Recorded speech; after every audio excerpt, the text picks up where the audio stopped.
అందరికీ నమస్కారం అండి. ఓం నమో వెంకటేశాయ.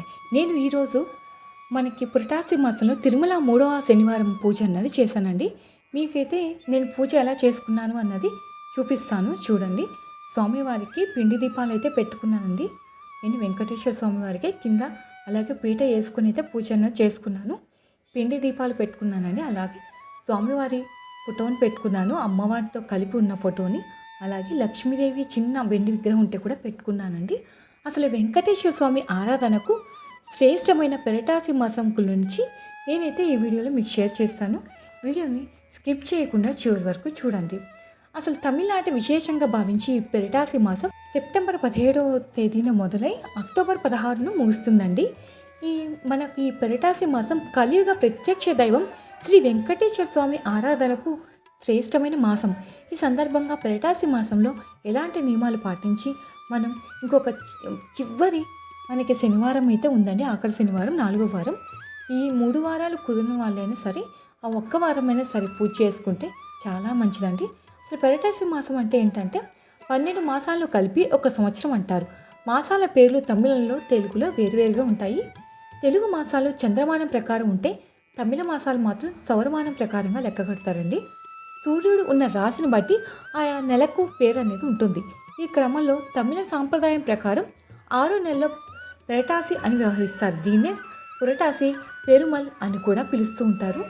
పెరటాసి అంటే ఎందుకు అసలు ప్రత్యేకం అన్నది మీకు వీడియోలో షేర్ చేస్తాను. శ్రీ మహావిష్ణువు శ్రీనివాసునిగా ఈ మాసంలో ఈ శ్రవణ నక్షత్రంలో అవతరించిన మాసమే పెరటాసి మాసం అండి. వెంకటాచల మహత్యం ద్వారా తెలుస్తోంది. ద్రావిడ సాంప్రదాయం ప్రకారం తిరు అంటే శ్రీ అని అర్థం. తిరు నక్షత్రం అంటే శుభ నక్షత్రం అని అంటారు. అలాగా శ్రీనివాసుని తిరునక్షత్రమైన శ్రవణ నక్షత్రం రోజునే స్వామి 7 కండలపై వెలిసాడని భక్తుల విశ్వాసం. ఇదే విషయం శ్రీ వ్యాస మహర్షులు రచించిన శ్రీ స్కంద పురాణాలు కూడా ఉన్న వైష్ణవ ఖండంలోని శ్రీ వెంకటాచల మహత్యాలను కూడా తెలిపారండి.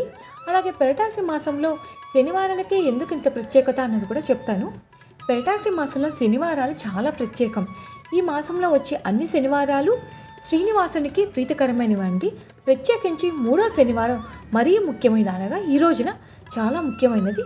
ద్రవిడ సాంప్రదాయాన్ని పాటించేవారు ఈ మాసంలో వచ్చే అన్ని శనివారాలు వెంకటేశ్వర స్వామిని విశేషంగా ఆరాధిస్తూ ఉంటారు. ప్రతి శనివారం వెంకటేశ్వర స్వామికి పిండి దీప సమర్పణ ఎంతో విశేషంగా జరుపుకుంటారు. స్వామివారికి పిండి దీపాలు సమర్పిస్తే చాలా మంచిదండి. అన్ని శనివారాలు చేయలేని వారు ఒక 3వ శనివారం మాత్రం తప్పకుండా శ్రీనివాసుడికి పిండి దీపాలు సమర్పించండి. లేదంటే ఆఖరి శనివారమైనా సరే స్వామివారికి కుదిరితే పూజ చేసుకుంటే చాలా అంటే చాలా మంచిదండి. పిండి దీపం ఎందుకు వెలిగించాలి అని అంటే శ్రీనివాసునికి భక్తితో వెలిగించే పిండి దీపం చాలా శ్రద్ధగా చేయాల్సి ఉంటుంది. ఇందుకోసం మనం బియ్యాన్ని నీటిలో వేసి నానబెట్టుకొని లేదంటే బియ్యం పిండినైనా సరే తీసుకొని మనం ఆ బియ్యం పిండినైనా తీసుకొని స్వామివారికి పిండితో దీపాలు అనేవి చేసుకోవాల్సి ఉంటుంది.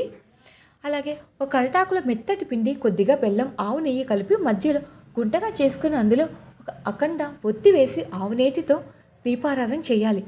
పిండి దీపం వెలిగించిన తర్వాత వెంకటేశ్వర స్వామి అష్టోత్తరం కానీ విష్ణు సహస్రనామం కానీ చదువుకోవాలన్నమాట. అనంతరం స్వామికి ఇష్టమైన చక్కెర పొంగలి కానీ మిరియాల కట్టు పొంగలి కానీ నైవేద్యంగా సమర్పించవచ్చండి. అలాగే మనం వడపప్పు అలా శనగపప్పుది ఉంటుంది కదండి, అది నానబెట్టేసి స్వామివారికి బెల్లము అలా కూడా ఇవ్వచ్చు, పానకం కూడా పెట్టవచ్చు. మన మనసులోని కోరికలను స్వామి సమక్షంలో చెప్పుకొని కొబ్బరికాయ కొట్టి నమస్కరించుకోవాలన్నమాట. గోవిందనామాలు చదువుకో. పిండి దీపం కొండెక్కిన తర్వాత పిండి దీపాన్ని ప్రసాదంగా మనం తీసుకోవాలి. అన్ని శనివారాలు చేయలేకపోయినా సరే 3వ శనివారం మాత్రం తప్పకుండా చేయాలి. అంటే ఈరోజు సాయంత్రమైనా సరే అండి, కుదిరితే సాయంత్రం టైంలో అయినా పూజ అన్నది చేసుకోండి. ఇలా శ్రీనివాసునికి పెరటాసి మాసంలో పిండి దీపాన్ని సమర్పిస్తే స్వామి అనుగ్రహం సకల శుభాలు చేకూరుతాయండి. శ్రీమన్నారాయణుడు శ్రీనివాసునిగా వెంకటాచలంపై అవతరించిన శుభ సందర్భంగా ఈ మాసంలో 7 కొండల వానికి బ్రహ్మోత్సవాలు కూడా జరుగుతాయి. ఈ మాసంలో జరిగే బ్రహ్మోత్సవంలో వైభవం కల్లారా చూడాల్సిందే అండి. ఎందుకంటే గరుడ సేవ తిలకించడానికి 3,000,000 దేవతలు భూమిపైకి తరలి వస్తారట.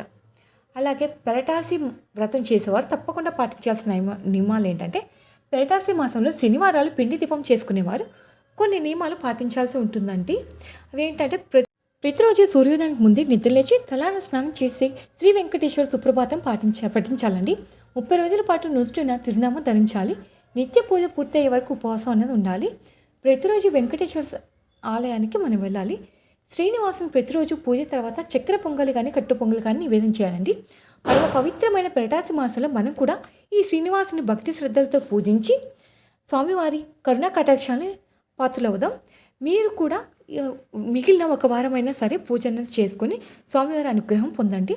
మీకు ఈ వీడియో నచ్చితే లైక్ చేయండి. Thank you for watching.